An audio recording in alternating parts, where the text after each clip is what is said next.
Welcome back. The Death Wish month rolls on. Yes, we are on 4. We already done 3. We'll keep going over that, but a lot of things have changed in this 4th movie. Cannon's still at the helm. Yeah, Cannon got a hold of the series. Yes. The 3, which go check that out. We've already done that. Right. There's a lot of things that are no longer canon in this version of Death Wish, like you're saying Cannon with the small C. Cannon with the small C. Yeah. You know, he's put the milk behind him. That was after he left. Where is he this time? He is LA, back in L.A. Here's a little trivia for you. All the odd numbers are set in New York, and all the even ones are set in L.A. That's a very convenient way to look at that. I didn't realize that. Yeah. Also, I learned on IMDb, this is the only movie there's no bare breasts in it. Thank you, Cannon. I don't know. I didn't realize Cannon knew how to control themselves to remove nudity scenes, and this is the first Death Wish movie where we don't have to talk about the other R, the other hard R, and I'm happy. We got to talk about it a little bit, yeah. But someone was pointing out that over the first 3 episodes, all we were doing is throwing around the R word. It wasn't. Not happy about it. It's just we're covering the material. It's half of the movie. It's we should very gratuitous. On NPR, the pros, you know what they say is, "Hey, some discretion is your discretion needs to be advised." Well, not here. We're a family show. See, I don't think you guys were constantly talking about the R word. I think the people who commented that you were always talking about it, maybe they've got a little bit of a fixation on that. Maybe that's all they can remember. That's what I think. And I mean, I guess we'll just go ahead. Yeah. Everyone already knew we were having a guest. That's not Griff doing his Chuckney accent. Nobody knows who I am. There's only you two know who I am. Yeah, of course, we're being, like we said, Death Wish Month is all about guests. Our finest and best guests we've invited back. This is our buddy Stuart. He goes way back with us. He's our first remote guest. And we've changed recording methods and everything 8 times since the first time you were on. Not because of me, though, I hope. I hope I'm not causing you guys to change your recorded methods. Only because of how stressful some of the other methods have made me. So I think I've finally settled on one. And the last few things, if this one goes well, it's the method going forward. I do my show with smoke signals, so maybe that's something you want to possibly, and dream sequences. That's always good. I like to do my shows doing dream sequences. I like that. We're thinking about doing montage. That's how we're going to do our show. Like Rocky IV type montage. Should we get a bit of Survivor going there? And at what point is it no longer a montage and just the movie? Because Rocky IV is just a montage, but it's still the movie. So I'm confused. I don't know. Maybe we'll have to do Rocky IV and then break it down. I don't know. We might have to. That's going to be a big time investment. Rocky IV is one of the best cinematic experiences I've ever had. So just saying, the cinema audience communism with it. Ballistic. They were stamping their feet, they were shouting, they were cheering. Now, normally I'd tell people to shut up if they talk in a movie theater, but back when I was 14 watching that film, it was amazing. It hit you too. It makes me proud that even British people were just like, fucking USA, motherfucker. Yeah. Rocky does that to you. It brings us all together.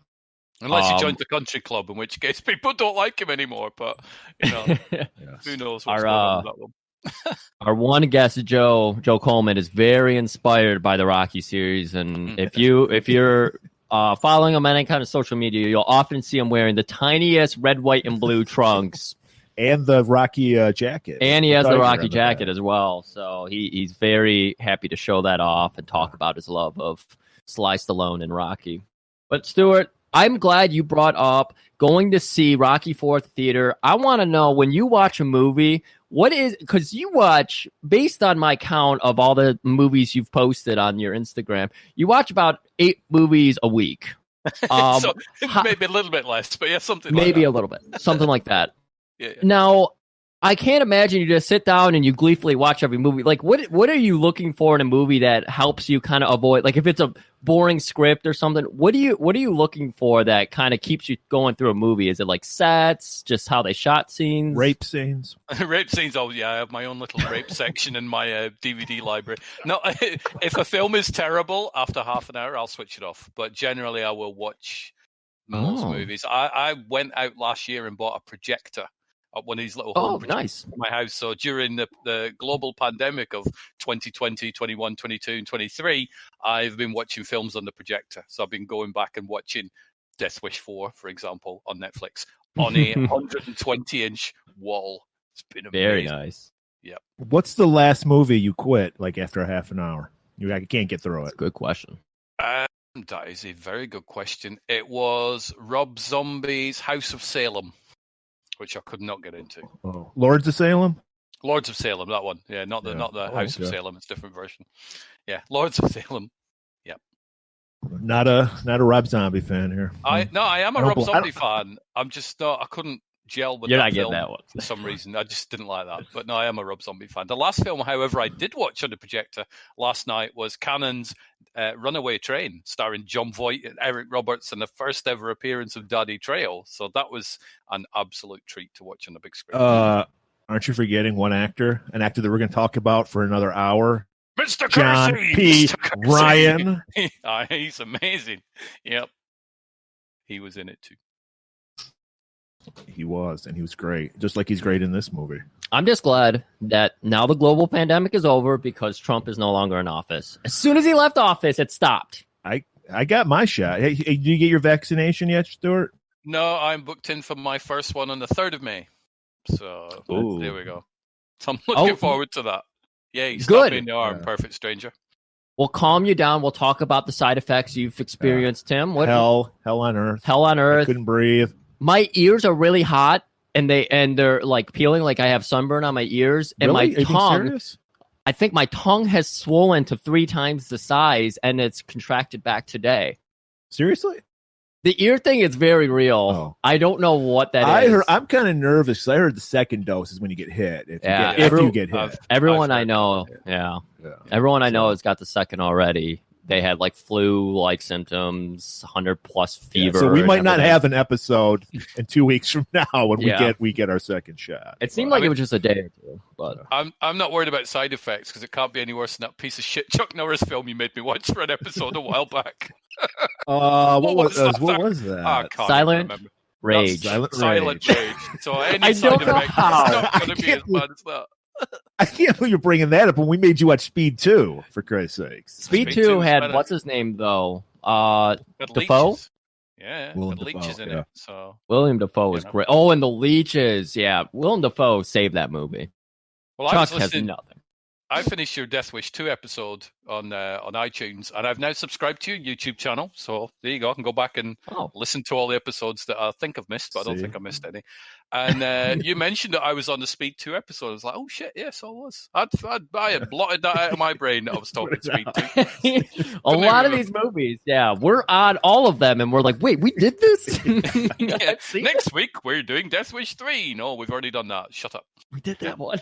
We've done that one. God's sakes. The one with the Star Trek woman with her boobs out. That one. That's right. That's right. That's right. I'm so excited. Usually I put a bunch of topics together and everything, but Stuart, he's always bringing his A game to this show. Right. So he knows this is for all the marbles. One of these guests, we love all these guests. They're like our children. They really are. But one's got to go. Yeah. So I hear it's like that movie Sophie's Choice. And I love the fact that everyone's taking it seriously and bringing their A game. And like you said, Stuart, he brought something to the table. Yeah. Stuart, what did you hit us with? Death Wish 4, The Crackdown. That's what I hit you with. No, we're trying to set you up for your bit where you had a question for us. Oh, I wanted to know what your favorite British films are. Oh, wow. Funny that you asked that. Yeah, I wasn't even prepared. I'll just have to rattle off 3 in my brain. Me neither. I just came up with that question just right now. You asked for 3. Now, should we do it one, like go back and forth? Yeah, let's do that. Okay. All right. Do you want to go off? You want to start off? No, why don't you go ahead? All right. Since this movie is very appropriate for the movie we're doing today, I figured. Oh, I know what you're going to say. I think it was the star-studded, the movie that put this guy on the map, Tom Hardy, Bronson. That's my first choice. What is it about that movie? Because I knew you were going to pick that one, so I threw it in there as it was one of my options. Yeah. And did you know who this guy was, Stuart? Like, apparently he's this notorious British guy. Like, I've never heard of this guy till the movie. Yeah, he's just like a crazy person who doesn't seem to like rules, and he decided I'm going to change my name to Charles Bronson because I like the movie star, and that's why he's called Charles Bronson. Right. And then the filmmakers, it's Nicholas Refn, who did Drive. He wanted to make a film about Bronson. Tom Hardy wanted to do it. He met the real Bronson, the Charlie Bronson. He went, no, he's not doing it. He's too skinny. Tom Hardy goes away, comes back all bulked up, and he's like, yes, he's me. He can play me. It's this batshit crazy film. It is a fantastic film. I love that one. I watched it again because I was like, I know Murray's going to pick this one because it's obvious. Tom Hardy, right? He's got his wiener out and everything. Like he puts it all on the line. I'm not literally puts it on a line. Yeah. I'm not kidding. I have like 9 different movies to go with here. All but 2 of them had dicks in them. Like you guys throw your dicks in everywhere, and I'm cool with that. Like Americans, we're all prude about dicks. Like even no, there's been a lot of dicks lately. It's kind of been a shift now. Okay. We're getting there. Trump, he was a dick. Don't blame us. I mean, not gratuitous. We don't tend to whip our dicks out. Not gratuitously. He was the most gratuitous president we ever had. You're right about that. All right. Who we've got running our country, and we're not going to laugh at you guys too much. Yeah. We've got one who can't even comb his hair. Right. What is that? Like, we can't talk. Trump's hair was pretty rough, too. But he looks like he just gets up, frizzes it up, and then it's like, yes. Sticks his wiener in a plug socket, and that's his hair. Goes all young Einstein. Shit. He probably saw Death Wish 2, and at the end where Nirvana punches the or he watched Twin Peaks, and they did the same thing on there in the 3rd season. I think the giggler from Death Wish 3 run off with his comb. That's what I like to think. He's got to find somebody fast enough or somebody with a wildy. Yes. All right. I'll go ahead, break in with my first movie. This is where gratuitous is very, very acceptable word to use, because it stars Scarlett Johansson, and she's naked in it. Sounds good. Very gratuitous. It's called Under the Skin. I hate that film. I've never seen it, so I'll be Switzerland. Have you ever watched a film, Murray, when you're watching it and you go, I have no clue what's going on in this film at all, but I can't press stop? It's kind of like that. Yes. You're like, I don't even know what's going on. I don't know. It was too long. It would have been better if they shortened it up. It's like you get kind of what's going on after the first half an hour, but they continue to do the same repeated thing, and they're just completely coasting on the fact that. And I was hoping Scarlett Johansson was going to do a lot more than just get naked, but then it's just like, I mean, at least she's in her underwear. Like I'm okay with this, but still, like the special effect, there was a trash lodge in it, Murray. Oh, I like that. Yeah, exactly. And so there's people like sinking into it. A lot of cool stuff, but stretched out, just long, slow, quiet. That's every movie now. Every movie's stretched out. Yeah. So if they condensed it, I think it would have been cooler. But Stuart's right. It's not the greatest one. But that's how low he thinks a British film. Well, I wanted to really get to the gratuitous bit. Okay. I have a lot of stuff on here. I mean, I could talk about Odd Man Out, but that's a 3-hour movie from the 40s. Okay. Well, could have. I could have. Go on. Am I next? Yep. Well, I grew up on Hammer horror. I love Hammer horror. Christopher Lee is my Dracula. Peter Cushing is my Dr. Frankenstein. So I had to pick a British horror movie. But this isn't a Hammer movie. But it came out in the 70s. It's set in England. It has a British cast, but it stars an American. And that movie is Theater of Blood, starring Vincent Price. That's a good movie. Vincent Price is a Shakespeare. Oh, you should check it out. Shakespeare. You haven't seen Theater of Blood? I have not, but I'm writing it down, so I will watch it. Vincent Price is a Shakespearean actor. It came out in like 71 or 72. He's a Shakespearean actor, and in the 70s, all about method acting. So everyone was like ripping on him, saying he sucked and everything. So he fakes his death, and then he comes back and kills all his critics in Shakespearean ways. So I think he like gouges somebody's eyes out for King Lear. He does that kind of shit. It's really fun. Okay, great movie with that one. This one, I actually just watched it this morning. It was suggested to me by a good pen pal of mine, Chris. So thank you, Chris, for the suggestion.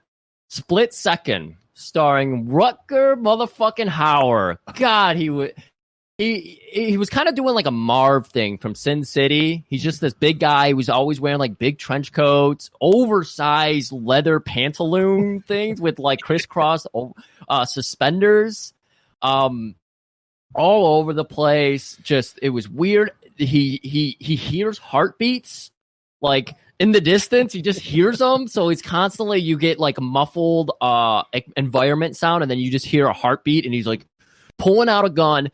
And this is my favorite part about it, because Stuart probably could tell us all about all the crime that's running all over the place over in, the United Kingdom and everything, because your cops don't run around with guns and military equipment like our cops, right? I mean, in my town over the weekend, somebody dropped some litter. True story. Some litter. Dropped some Bronson litter, didn't even pick it up. Bronson would have killed him. Bronson would have shot him in the dick for that one. Yeah. So finally, after the climate crisis has ruined the world, and now we're in like 1992 in split second, it's just hell on earth, but they finally given the cops what they need to enforce justice. So Rutger is an insane human being who only eats chocolate and drinks coffee with like a cup of sugar, and he's running around just shooting at ghosts in his head, and they're like, We gotta get him back on the force. His name also is Harley. So just like Harley Davidson, there's Harley shit all over. There's a Harley in his fucking house. He's a British cop, but he carries a gun. That was the thing. Okay. Yeah, they finally gave cops their guns. Oh, so it's a futuristic movie? Yeah. Okay. Yeah. And I love it because he gets teamed up with like prep school, Oxford, graduate who's into the psychiatry, Manhunter, type character. And so you're thinking that they're gonna like meet in the middle somewhere. No, his partner's like, I see the light now. We need guns, huge gun, and they get like fucking giant ass chain guns and are running around gunning his whole fucking house down because he saw a rat. Great movie, very entertaining. Good choice, Chris. Yep. Thank you for suggesting that one. I'm glad you watched it. It's a great film. My choice for my number one British film is story of the first king of England, Excalibur. I haven't seen this for a long time. I remember it being really weird, so I need to go back and watch it. It is really weird. There's nudity. I think someone does get raped, but they don't know that they're being raped because the guy he magically turns himself into her husband. So it's a Revenge of the Nerds style. Yes, and we needed the rape to happen because Arthur is the spawn of that rape, and you wouldn't have the greatest king of England that we've ever had. That sounds like a fucking weird ass movie. Yeah, Arthur is a rape baby. Yeah, you've just like destroyed one of the UK's legends. Oh my god! It's the best telling of the King Arthur legend of all time, and they need to stop. You know what?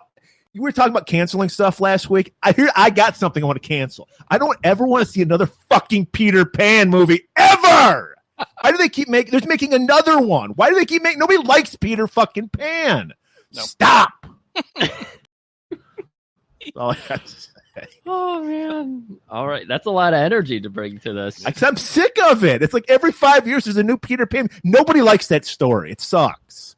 All right. And I realized, like, my two movies up until now haven't been, like, my favorite or best. They're just movies I really enjoyed. Right. That's typically how I do. Well, he didn't say list your favorites. He said list some British movies you love, which I like because I don't like lists because my mood changes from day to day. Yeah. And so, I watched, like, I think I brought up 8 because that was the number of movies I watched this week, all British movies. So here's my last one. This one I bring with me from my childhood. It's been a favorite. Life of Brian. I fucking love this movie. Wolf nipple chips, lark's tongues, wren's livers, Tuscany fried bats. Get them while they're hot. They're lovely. The whole fucking conjugating the verb scenes or the conjugating of sentence scenes. The centurions asking them, "What's this? Romanes eno dumas." I don't speak Latin, whatever language, Latin. Yeah. Yeah. Oh my god, I had to actually look up that scene because I've never known what was going on there. Romans, people called Romans, they go the house. I'm so happy to finally know that. Biggest, dickest, the highest wanking officer. Oh, just so good. I love that movie so much.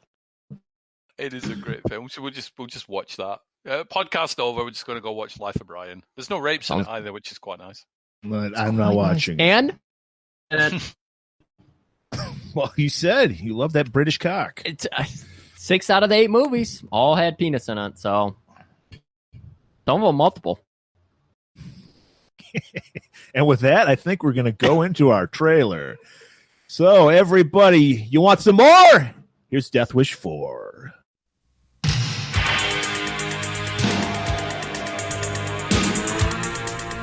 Two kids looking for a new thrill. Hey, just like I promised. Yeah, sure. But this time, the thrill went too far. Crack has claimed another victim. Dealers are making up their own rules, and no one is able to stop them. Somebody has got to crack down. Who are you? Dead. Charles Bronson in the biggest death wish ever. They have to be stopped, Kersey. Death Wish 4, The Crackdown. Spent a small fortune buying information on the major drug dealers in Los Angeles. I'll handle this my own way. No interference from you. He's working to destroy the drug empire.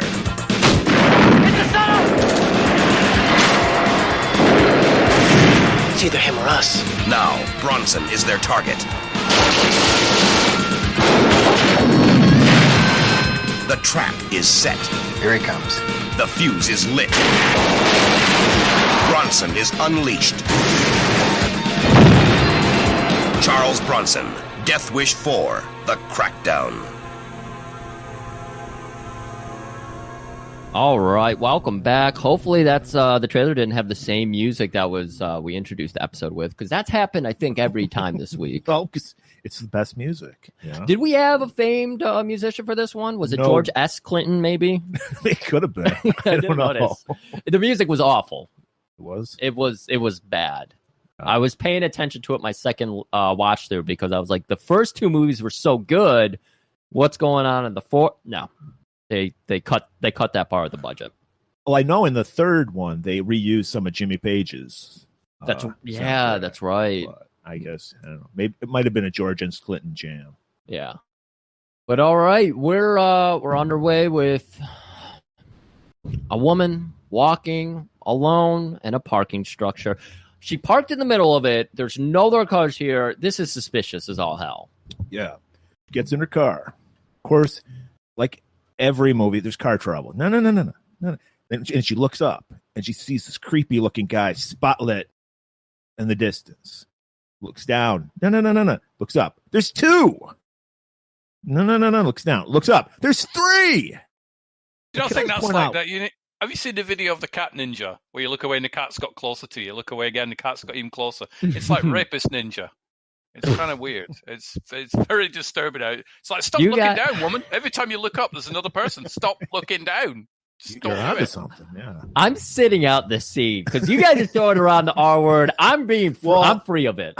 Okay, fine. We're not throwing it around gratuitously. Let's explain that. And I want to say this is the wimpiest group of rapists I've ever seen because they've got crowbars and they're hammering the windows and it's taking forever to get into this car.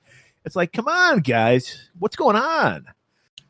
So They must have been real and windows. not one giggler among them. That kind of was disappointed with that. That's the one thing I was disappointed about in this movie. We go from all kinds of colorful, interesting, like even the main villain in Death Wish 3 had the reverse mohawk and then the equal with the slash through it. Like so crazy. You had a punk cut, you had the dude with the eyebrow shaved and the mullet. So many cool, interesting villains. And this one, they just go to the mob. Yeah. Like, they phoned it in for the villains on this one. I mean, one of the villains is great, but for the most part, it's phoned in. Right. And they grab her, they yank her out, ripping the clothes. No boobs, though. And just as they're about to do the hard R on her, hey there. And look up, it's our man Bronson. Who do you think you are? Said, who the fuck are you? He had a very Fender Tremello voice. It Oh, was yeah. like, who the fuck are you? And then he just goes, death. And then it unloads on these fuckers. He chases one down and shoots him, and then he kicks the body over, and we have our Empire Strikes Back moment where we see that the rapist is really Paul Kersey. Oh. He's seeing his own evil reflected back at him, much like when Luke killed Darth Vader and Dagobah, and then it was him. I was just relieved because of how she parked that car in the middle. She was taking up 5 spots, so I was just relieved to know that she didn't really take up 5 parking spots. That's probably why they were going to kick her ass, man. Wouldn't that be a great movie to have Fender Tremello going through dreams like kind of like Freddy Krueger style? I would like that. I like your brain. I like going through dreams. So once again, we're like, what the fuck? And then it's a dream, guys. He wakes up, he's drenched in sweat. It was a vigilante wet dream. And I've seen this in movies. I've never done it in my life. Wake up from a dream where you sit up. Have you guys ever done that? Have you had a dream where you actually sat up? No. Shut up, Millie. Pause for a second there. My dog's barking. The question I ask is, when you've ever had a nightmare or dream, have you ever literally like sat up? Like, oh my God, I've never done that in my life. I had a dream once where I got stabbed in the leg, and then the first thing I did when I woke up was check my leg to see if I did actually have a big wound in it. I didn't, so that's not very exciting into that story, but that's as close. I've never sat up. When I wake up, I'm like, oh, here we go again, another day in lockdown. It's pretty much all I've been doing for the past year and a bit. Through my teen years, when I wasn't having wet dreams, I would sleepwalk. So I've had plenty of a lot of weird sleep issues. And I have had those where you sit right up. I've had so many of those where you sit up and you're like sweating and everything. Really? Yeah. I rarely even have dreams, let alone nightmares. He sits up and he's like, "Oh, British cock, where is it?" Oh, it's oh. That is all I'm dreaming about right now. Just British dicks. There was even a Rocky Dennison looking kid in that movie, and it had a weird shaped dick too. Yes, so as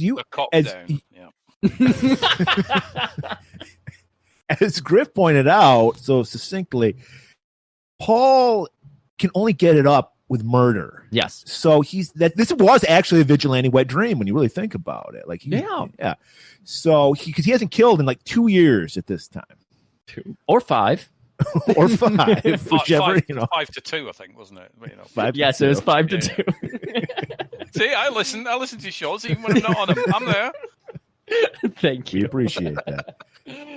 And so he goes to work like you're supposed to do, and because he's an architect, remember? And we meet Erica. Yeah, he's got a nice new little intern, probably not getting paid for any of this, just working her little butt off. Erica was an intern? I think so. No, I think she's the daughter of the much younger woman, because every movie he gets older and the girlfriend, the love interest get younger and younger. Yeah. So she's like 30 years his. Did you not watch Death Wish 4? And then when he's like, let me look at your drawings, you go, oh, for God's sake, it's getting ridiculous now. How young is she? I kind of thought that, but it turns out, oh, thank God for that. It's a stepdaughter. It turns out. I was worried about that, too. The actress that plays the mom is 13 years older than the girl playing her daughter. Oh, wow. So the daughter is like, he's like mentoring her. She doesn't have a father in her life, so Paul's taken over the father role, and she looks up to him, wants to be an architect like him. So she's got her little like crayon drawing. She's like, look what I did. He's pretty good. Not great. He's got to get a little tough. You got to work on your lines. The angels need to be facing each other, not facing out. Bad luck when they're facing out. This would look great in marble, kid, but not concrete. That's right. Concrete, no marble.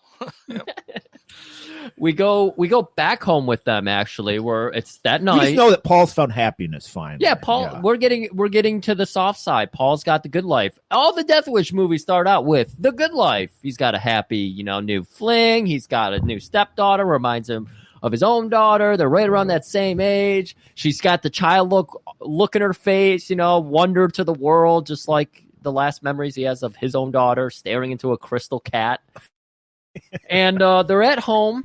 They're just sitting on the couch. Like you mentioned, he hasn't murdered in a while, so he's like, I think we should go see a movie. It'll be 2 hours. That'll be 10 o'clock. I'll be real tired. I won't be able to do anything, but We'll come home and we'll have a nice warm glass of milk and go to sleep. But Erica, she's got big plans because she's 18, 19, 20. Her new boyfriend, Randy, is showing up. Oh, he's got that beautiful yellow car. And the mom with an IROC Z, dude, the total douchebag mobile you could think of. Yes. And so she's like, mom's like, be home at 10. Mom, 10:30. Oh. And then she's like, I thought you guys would want to bang or something. You want me out later? And he's like, I can't get it up since I haven't murdered anyone Charles in 2 to is 5 years. Pushing her out the door, like, don't say the S word. No sex in this house. I haven't murdered in years. I told you. And then we hear some Rat or some Motley Crue music in the background, and we see the IROC Z douchemobile pull up. Oh. We see Randy, her new boyfriend, got the joint in his mouth. He's got a joint. He's up to no good. And Paul notices it. He's like, maybe I could kill him. Weed is illegal. This is 1987, people. Weed was illegal. Very illegal. So you could conceivably murder this guy. All right. And then she takes a big hit off of it when she gets in the car, and he just grimaces a little, but he's like, no, I'm not going to murder. Now, Stuart, when you were 19, 20, and you were taking a fine lady on a date, where did you like to go to? I went to the movies. I went to see films like Braveheart and Titanic and Casino. So, I didn't smoke no dope and go to a video arcade in a car. I ordered did it? and went to the movies to watch Mel Gibson movies. But you didn't get to see Mel Gibson's dick, did you? There's no dick shots in Braveheart? I figured the wind would blow up. Maybe a gratuitous butt shot. You get a butt shot in Lethal Weapon, which was obviously that's right, the shower scene. Yeah. Well, Randy isn't cool like you. He doesn't like Mel Gibson. You know what he likes? Arcades, drugs, rock and roll. Let's just throw that in there, too. Maybe Seawolf, too. Yeah. So he just pulls up and just parks, like, on the boardwalk. He's the coolest kid in town. They get out, go into the arcade. That's where all the drugs dealing's happening. The kids are always at the arcade. It reminded me of the arcade in RoboCop 2, which I just saw the other day, which is why I'm reminded of it. Which I totally blanked out. We're talking about movies we forget we've done. Yes. Yeah. Stuart apparently not a fan of RoboCop 2. Oh, no, not at all. No, there's only one thing worse than RoboCop 2, and that's RoboCop 3. It's even worse. So they go to the dealer. It's fucking Tuvok from Star Trek Voyager. We get another Star Trek alumni in Death Wish. We had Troy in 3 who got raped, and now we have drug dealer Tuvok the Vulcan. It's him and some Hispanic guy. Yeah. Andy, he's the normal kid. He just likes his dope. He doesn't do the hard stuff. Yeah. Okay, you got my shit. And he's like, yeah, don't worry. Hey, Erica, I got some shit for you. Come on back. Yeah, takes her to the back room. And there we see, Crack Rock. I thought it was a thing of Cocoa Puffs. I thought he was just like... it looked like the Reese's Cocoa Puffs. I thought it was like, like the variety packs you get as a kid, like the little package. I thought he was just handing her a package of Cocoa Puffs. It kind of looked like that. No, it was crack cocaine. Crack cocaine. And he's like, try this. And she's into it. She's like, fuck yeah, I'll try this shit. You saw her eyes light up. She's like, finally, someone hooks me up some crack. All we can smoke is weed with Randy. What the fuck? Oh, man. So while that's going on, we're like scared right now. We're like, holy shit. This isn't supposed to happen to pretty white girls. No. Go back to Paul. He's like, like you said, he's like, oh, the movie's going to be 2 hours. We'll be back in time. And then as you'd expect, if you got a guy like Bronson, you want to lock that motherfucker down. You gotta. So Karen, his girlfriend's like, Paul, when are you going to put a ring on it? Oh, yeah, I don't know. We've been dating for 2 whole years. I mean, I guess they are in their advanced ages. She's all of 31 years old at this time, and he is all of 67. So time in their life. I get it. You probably should lock that in if you're really into it, I guess. What's the point, though? She's not going to get to the end credits. No women do that are in Kersey's life. He knows this. He's like, there's no point. You're going to die. Except for one. You got to be married to Charles Bronson to survive a Death Wish movie. Very true. Yeah. So, yeah, she's just like, Paul. He's like, oh, he's grabbing his collar. Yikes. And then ring, ring, ring. Oh, I got to answer that. He falls over trying to get to the phone. And they're like, Mr. Kersey, we need you at the hospital immediately. They rush to the hospital. And I noticed every single Death Wish movie has the most horrible bedside manner doctor. Yeah, Because- I know. It's that, Mr. Kersey. Your daughter's dead. She's not my daughter. She's her daughter. Oh, sorry, ma'am. She's dead. What? There's no bedside manner whatsoever. I noticed that while watching a couple of the Death Wish movies this week. Jeez.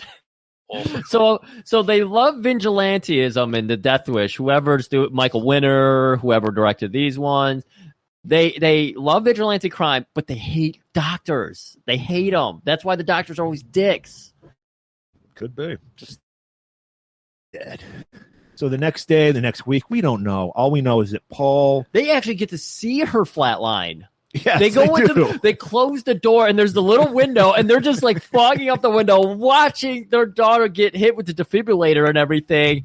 And yeah, we get a nice gratuitous death scene. Get the scene of like the adrenaline needle, and yeah, they don't give it to her, but they fill it up. Oh, and then yes. So the next day, Paul, of course, he blames Randy for this. He saw him give her a joint. Yeah, and I just want to say something. As someone who recreationally smokes crack, this was a very disinformation they were giving about crack. Crack is totally safe if used in moderation. So I don't want anyone to think you're gonna die from smoking crack the first time you ever take it. It was 4 rocks, and we don't know what was in it. I'm just saying it's a safe drug if you use it in moderation. Is it kind of like paracetamol, but a little bit stronger, or? You know, you got a headache, you go, oh, if I take a little bit of crack, that might get rid of that coffee headache. Studies have been shown it stops COVID. That's all I'm going to say. That's good. Does it stop it more than bleach and the sun? No. Well, sun, you yes. Bleach, no. put a little bit of bleach into your crack, and that way you're getting the double effect. That would stay your crack. You put bleach in your crack. Yeah, bleach in your crack. Yeah, it enriches it. It enriches your crack? Yeah. No. Gives it a new flavor. And yeah, it stings a little bit. Yeah, so Paul follows Randy, but he doesn't know Randy's even more pissed off because he's going straight to the arcade. I was kind of shocked by this. I was expecting Randy to just be like strung out now, just like I want that stuff. I was expecting the scene where Paul busts in his room and he's high and he slaps him around like, "What did you give my daughter?" Exactly. I thought he was going to get hooked on crack because he was like, how good was it if she was willing to die for it? You know, I'm the greatest man around. I got an IROC Z. It's yellow. I took her to the arcade for fuck's sakes.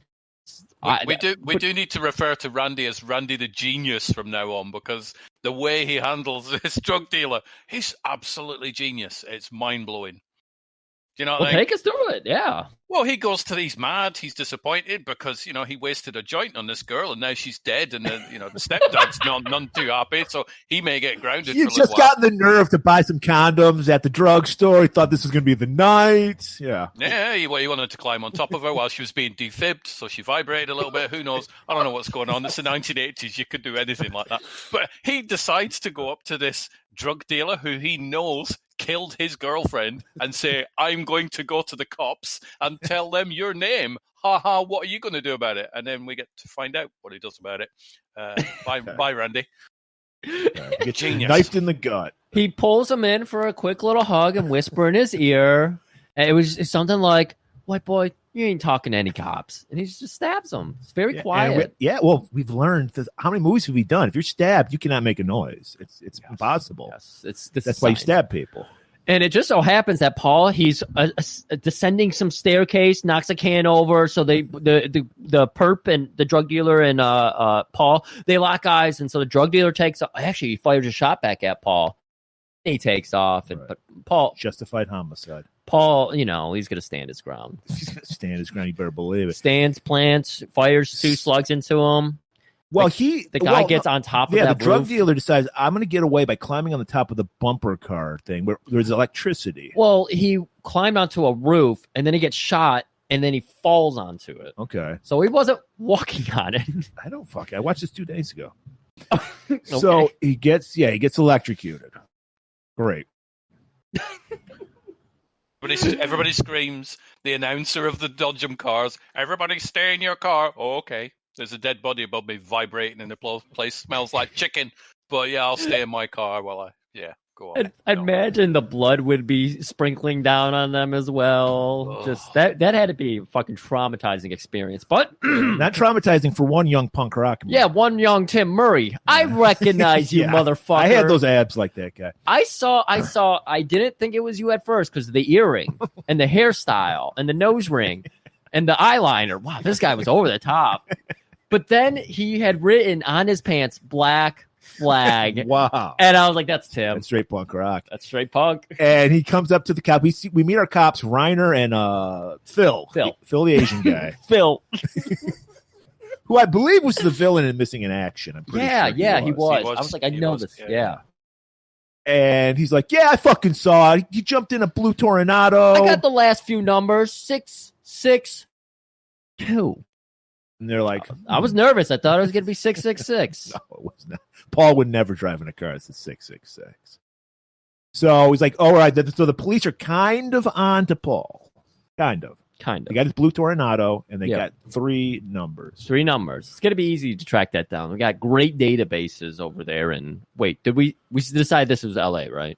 This is LA. Okay. Next day, Paul. Since Death Wish 2 to Death Wish 4, has the population gone up from 500 now, or is it still around that same There mark? was a big boom. It's 1,000 now at this time. Yeah. Busy place then. Cool. And it's the late 80s, so I was expecting to see some kind of karate tournament with like a $500,000 grand prize or something. Yeah, it's Paul was like refereeing or something like that. Yeah. That'd be good. It got to be given back to his community, you know? Mentoring kids. Have you ever tried to use a gun? Oh, next day, Paul gets home. He's wrecked from the death of Erica, but then he has an erection from killing a guy. It's a weird feeling. Yeah. And he sees a note, and it says, I know who you are. And he's like, that's strange. He goes inside and immediately gets a phone call. Ooh. And we hear this commanding, rich baritone with this familiar voice. It's very Frasier-esque. I'm getting images of tossed salads and scrambled eggs. And it goes, Mr. Kersey, I know who you are. I must speak to you. Meet me at yada, yada, yada, whatever. Who is this? And he's like, click, So Paul's like, okay, I guess I'll meet the stranger. Yeah, he looks outside, and sure enough, there's a guy with a little limo waiting out there, waving Why at is him. there a note? It's kind of overkill. Why did he need a note? And then why not just the phone call? I don't know, just to make I get it now. It's to make sure that because Paul is notoriously like a phone screener, like he waits for the answer machine, so he wanted to make sure he'd answer it. All right. So limo's waiting. The guy. Did you notice the limo driver's like waving a little carton of milk, going woohoo? Got your non-fat. That's like that's catnip for Paul. So he's like, That's what it is. Got glass bottles of empty milk. That's what happens when you watch it on a 120-inch projection. You see things like that, like waving the milk. We've got things we noticed in this movie. Oh, Okay, so takes him to this mansion, stately Wayne Manor. Get in. It's fucking our man John P. Ryan, looking majestic as ever. He's got that had to be a fake mustache. That mustache looks fake as fuck. Yeah, and I think he's wearing a wig on top of it. It looked too beautiful. Yeah, the whole combo was amazing, but it looked too good. Very well dressed. Like, Mr. Kersey, my name is Nathan White, and he's like, the newspaper man. Indeed, and then we learned that Nathan White. Even though you think because he's rich, he's white, he's got it all. His daughter went off to school. She was a straight A student. And then she learned about the world of cocaine. And then a week later, she's sucking dick for fucking crack rocks. I mean, if her dad is that rich, she probably found the cocaine in their house. Yeah, it was the 80s. Yeah. And so his daughter's dead now. And this doesn't happen to pretty white girls. So we know that's a problem now, Griff. Oh, yeah. So he's like, Mr. Kersey, I know you have a particular set of skills. He's like, no, that's Liam Neeson. I'm the guy with a gun. And he's like, I can supply you with anything you need. He's like, I need a few days to think about it. And you can just tell, you see a little ruffle in his crotch area, like his dick's starting to get a little hard. But that must have looked great across 120 inches. It did. Yeah. It's 120 So- inches in more ways than one. So we just have the scene, just focus on his crotch. We see a little rustle, and then we just cut to the funeral. And I think he actually, Paul had her probably buried right next to his real life daughter. Why not? In the previous Death Wish movies, you at least see like a casket go into the ground. This one, you don't even get out of the car. No You're time. you're already leaving the funeral. Karen is distraught. She's like, I don't know what to do about Erica. And at this point, like we mentioned, his groove's coming back. He's getting that libido. He's feeling it. He's feeling something, a little fire down below. And so he's like, look, you're a writer. Write about it. Oh, God. That was uninspired. Well, she can't do anything. So he's just like, next best thing. I mean, he hasn't even been banging her, so you can't say dick fog, unless that means lack of dick. This is like the whole gratuitous thing. I'm confused Well, that's the about thing. dick He's probably fog. like, let's get home. I'm going to rock your world. So he probably just fucked the hell out of her really good that night. Okay, that sounds right. So the next day, she heeds his advice and goes to her editor. That's the confidence. You just pump the confidence. And she's like, look, editor, this is important because something that actually affected me. So now it's important. Yeah. I have to write about drugs. And he's like, what? It's like, drugs are cool now. Where have you been, bitch? Everybody's doing them. It's not just for poor people anymore. Rich people, athletes. People that people care about do drugs now. I'm doing drugs as we speak. I got a tampon soaked in vodka up my butt. But he's like, if you can come up with an interesting angle, I'll let you do it. So she's like, her idea is like, 13-year-old prostitutes. That'll be my angle. She goes to the morgue. We get the scared straight like thing. Ma'am, are you sure you're prepared for this? And then, did you notice the one kid, his eyes moved when they pulled off? Yes. First of all, when they close the eyes, like they would leave like the eyes open. That was pretty scary though. I gotta say, I was kind of chilled by that. Griff actually stopped doing drugs last night because of that. I look great, don't I? Like I don't mean haven't stop even doing been drugs, abusing. period. I mean just that night. He said, It I'm not It doing just drugs ran out. tonight. Yeah. He did I all. woke up, orange juice, chocolate bars, and look at me. I feel great. My ears are on fire for some reason, but I feel great. Goddamn vaccine. Don't take the vaccine, people. It'll make your ears burn. Your ears might be itchy and irritable. So, yeah, we get all the stories like this kid. There like, was at least 400 teenagers laid out. This was an endless morgue. It was incredible. And he's just like... They were using mass graves. Yeah, I mean, it was he's just like... pulling up sheet after sheet after sheet. And then they labeled it wrong. It's like, this is a 13-year-old prostitute. No, that's a child sex slave. Or wait, is that... I think that's the right word for it. Okay. You can't be selling yourself... The semantics of... Yes, I am. What's the age where you become a prostitute? 18. 18? When Okay. you're of legal age. Okay. Because you can't sell yourself legally when you're that young. I guess you can't legally do it when you're 18. Unless you're in Nevada. But yeah, girl got her throat slashed. Boy got shot in the head. Like you mentioned, she finds her unicorn, a 13-year-old girl who was prostituting herself as a child sex slave to buy drugs, crack cocaine specifically. Yes. And she's like, 13? Everybody's doing it. Didn't your editor tell you that? So Karen's like, I have to do something about this. I need to investigate. So she goes straight back to that arcade, the scene of the crime. She bumps into our boy Tuvok. And she's just like, hey, what's going on? I need some. He's like, oh, really? I know you're a cop. And she's like, no. Then she whips out the money. And he's like, oh, well, we can talk now. And she's like, I just want info. I don't want crack. I want info. He's like, I can do that. I can give you some info. She's got some $100 bills. She has some Benjamins. So Tuvok's on the take with Karen. Yep. And Paul, he's over at Nathan. He's agreeing to help. And we start to get this is kind of interesting. I like where they've taken the Death Wish series. It's not just him lurking on the streets anymore. Stuart, what do you prefer? How this one handled him running around doing the murders, or do you like it better when he was just stalking the knights? I like Death Wish 1 and sort of Death Wish 2. I think with 3, 4, and 5, he's turned into the Equalizer. He's like, I think if they carried on the Death Wish series, it'd be like, hey, somebody's using your Netflix password. Hey, where's Wildy? He'd be off. He'd just be with rocket launchers and everything. So I prefer it when he was an everyman, not an Equalizer. But I I 100% agree, but I definitely like this should be under a different title with Charles Bronson because it is very different. The only thing that's really holding it together is the fact that he's an architect and any woman near him is probably getting harmed.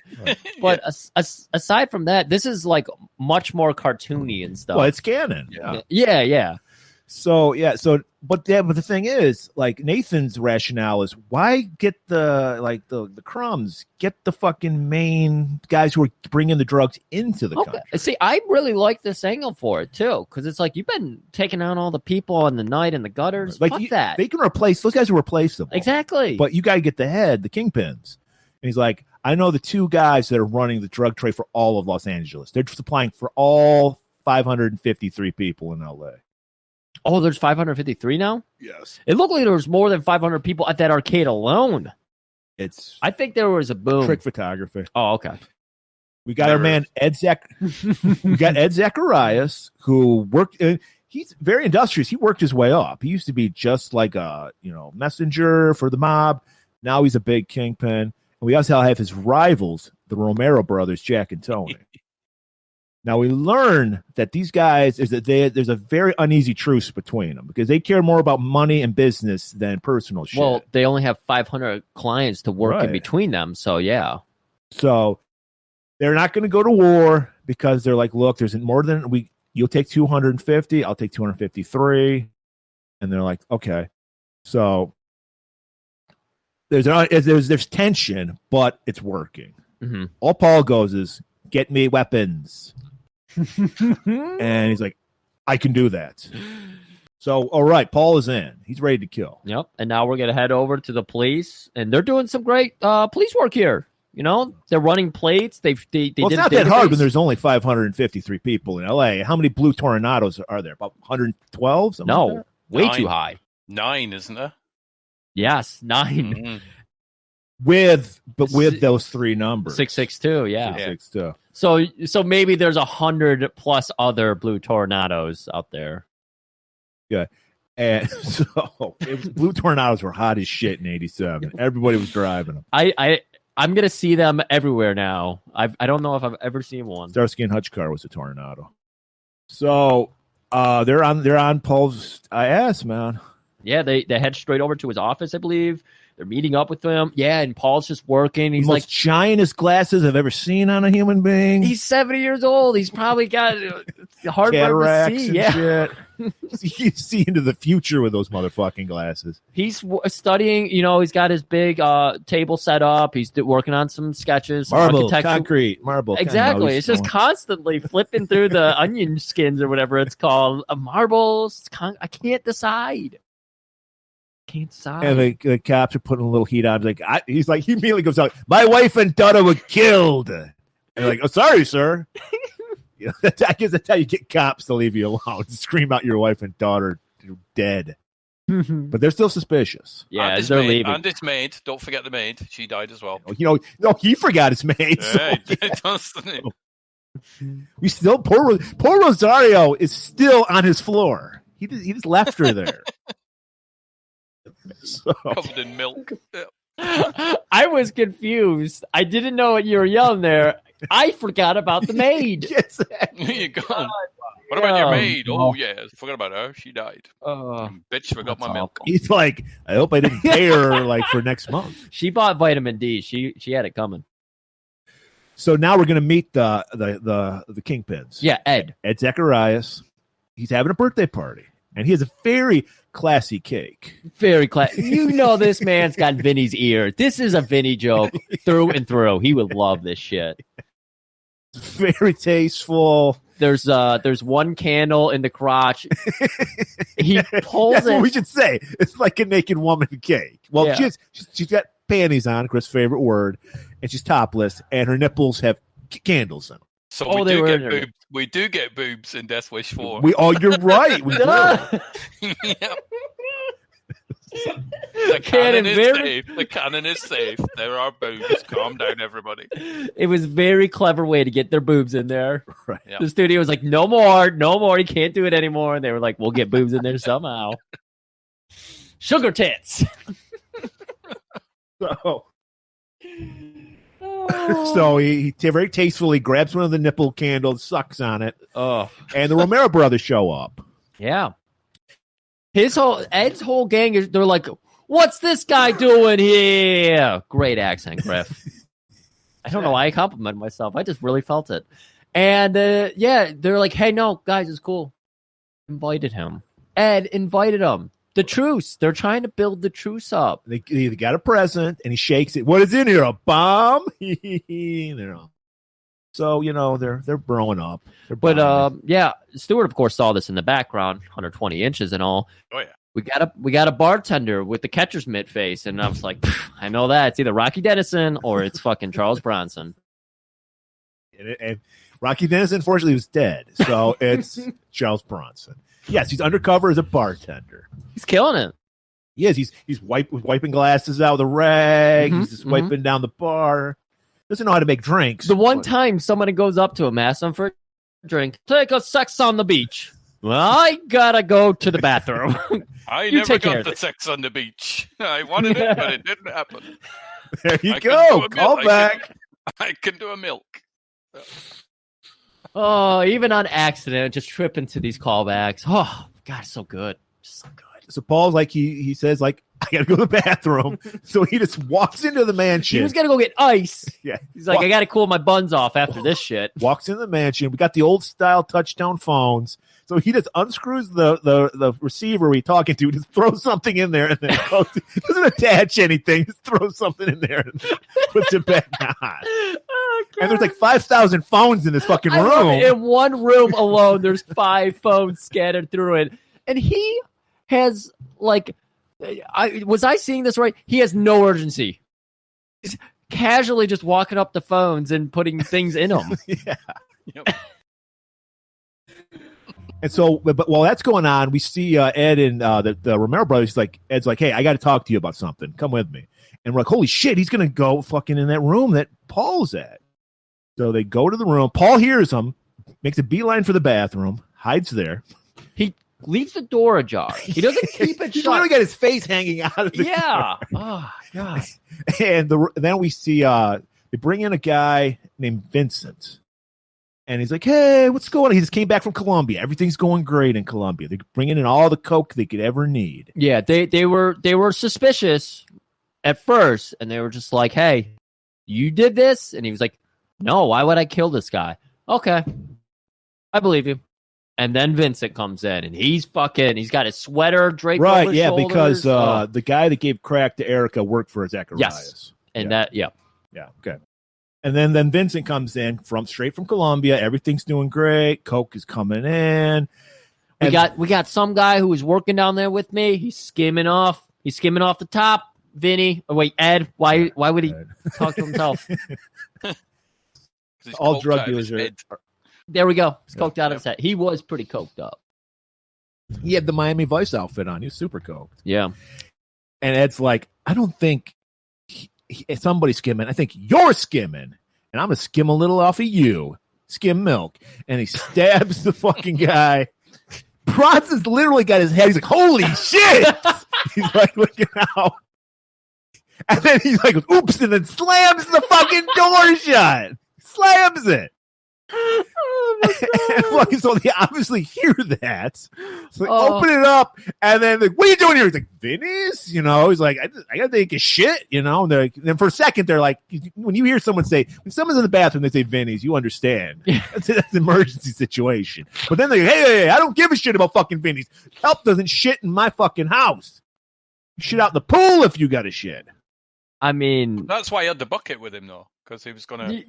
The ice cubes, yeah. He was going to cool off his buns. That's a hot shit. I thought he was going to shit in the bucket, but let's go with your answer. That's kinda better. So like, now, what we've learned about Paul is he really does need to go back to stalker lifestyle, because in 4 or even in 2 when he was trying. This is 4. This I is was 4. I was getting my math wrong, my counting, But even in 2, when he tried to follow and quietly observe, he knocks a can over. He is the Mr. Bean of spies, He's always getting noticed because he's an idiot. He's farting, he's shitting, he's coughing, he's slamming doors. He is the worst spy ever. Yes. But he's so clumsy, it works out for him. And they're like, well, you know what? If you help us get rid of this body, we'll forget everything. And like Paul's like, all right, I'll go along Clearly, with that. Ed wants peace with everybody now, except Vince. Yeah. Vince is dead. So Paul and one of the goons grabs the body. Everybody else goes to check out that nudie cake. Right. Have you seen it's hot? And so, of course, the whole idea was to have Paul pick his guard down, and they were going to shoot him too and put him in the trunk with the body. That was the plan. Yes. And Paul's onto that. So they open up the trunk. He immediately, eye goes right to the tire iron that's in the trunk, grabs it, bam, hits the other goon, throws both of them inside, walks out, and then he does a little old man run where he runs away. And he's like, the perfect crime. I got away. Does he just run all the way? He runs away, yeah. You can hear his hip clicking and all sorts. So. Gob. Oh, God. All right. So he's got Zechariah's bugs. He knows everything that's going on in Zechariah's compound. Yeah, we'll be able to listen into on them later. And next we hear John P. Ryan. We just hear his voice as Paul's getting ready to go to his next location. He's in his car waiting outside a nice, fine Italian restaurant, and he's being told, yeah, Donnie Trejo loves the fucking... He's related to Danny Trejo? What did I say, Donnie? Cousins, yeah. I had to say Donnie because he's playing an Italian man here. Okay. So he's right. Don Trejo. Nice escape. Yep. Yes. We learned there's 3 head enforcers for Ed, and they love this place. It's not Vinny's. I don't know why they love it. Yeah, but they go there. Well, we breached the subject. I forget which movie it was. It's one of those. It's one of the Orlando Jones or something. It had Black Belt Jones. Black Belt Jones? Yeah. Some of the mob people some of the mob people have offended Vinny's because they tell tasteless jokes. So clearly these guys have offended Vinny's. Mob Vinny's. people are scumbags. They don't know how to act around. So they're people. eating in some dive Italian restaurant here. There's no Olive Garden. No one else in there. It's just the bartender. Right. And I want to point out Danny Trejo, the first time I ever seen him with short hair. Yeah, that's a good point. Yeah, he had a little Beatles cut, didn't he? He did have a Beatles cut. Yeah. And so they go into the restaurant. Like you said, nobody's there. It sucks. The bartender's bored out of his mind. We see Paul in his car, got a Kinjitache case open with some bottles of wine, some vino. Mm-hmm. And we see him place like a bomb in the bottom of one of them. Yeah, like, he beep, pulls beep. out the bottom of it. Got the digital readout and everything. And then he sticks the label to hide the little seam. But the label is like an inch off the bottom of the bottle, so it looks completely out of place. We just said he's a bum. He can murder really well, but he's a bumbler and everything else. And I was like, this is awful. And then they go to the next cut, and it's a normal bottle of wine. The label is up in a normal location. I was like, you sons of bitches. Like, I'm glad they did that because that was irritating me. I was like, he's going to get caught again. Don't worry. I think he's figuring out the spy thing, guys. I think he's figuring it out. Stuart, do you want to take us through this scene? I just kept looking at Danny Trejo's hair. I'm like, whoa, I'm glad that got changed over the years. That is a fringe and a half, Mr. Trejo. Not that I would tell him any different because I'm a big fan of his and he would kill me. So for some reason, Trejo's like, hey, I know you from somewhere. He's like, no, you don't. He's like, hey, yeah, I do. I know you from the dairy. I went around the tour on the dairy. You were there playing with yourself into the milk vat. He's like, no, that wasn't me. I'm from, where did he say he was from? Like Toledo or something. I don't know. Idaho. Toledo's like and they go, hey, Idaho. I got a cousin in Idaho. Okay. Where are you from? From Boise. And then for some reason he thinks this conversation isn't going very well and throws water in Danny Trejo's face and then runs off. It was the worst. He was like, he didn't know what to do, so he just throws water in Danny Trejo's face and then goes, yoink. Well, okay. There's a couple things happening here. First of all of us Americans know that there's 5 people in Idaho. There's even less people in Idaho than there is in LA, all 500 of them. So that made no sense. That's a terrible cover. That's even today's numbers, 5 people in Idaho. And also, he set a timer on the bomb. That's why he was like, I got to do something to get the fuck out of here. I love that he's just trembling like a fucking leaf, like a dog trying to shit out a peach seed, to use a Jim Cornette line. He is shaking profusely. And yeah, he throws the water. And then the most, yes, this is the one time he's agile. You get the nice hip joint click as he gets up abruptly. Oh my God. Danny motherfucking Trejo stun dummy. We're going to be putting a picture of that up on our Twitter because the dummies are so bad. So good. It's so good. They get the hair right. There's pieces of exploding fringe flying all over the place. It's the tattoos everywhere. It's a gratuitous mess. It really is. So our next target, we get another nice, rich baritone of John P. Ryan saying, Max Green. He's a drug dealer. He's a child pornographer. He's also the worst profession you could ever have. Video store clerk. Scum of the earth, people. Murray, it's like you're trying to call somebody out.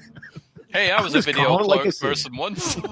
Oh, weird. I wish you were here so I could throw water in your face and then run away.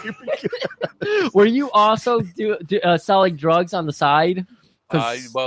This show's recorded, isn't it? So no, of course not. No, I was just selling marble, concrete, and milk. That's it. That's all I sold. He dabbled in child pornography, but nothing serious, you know.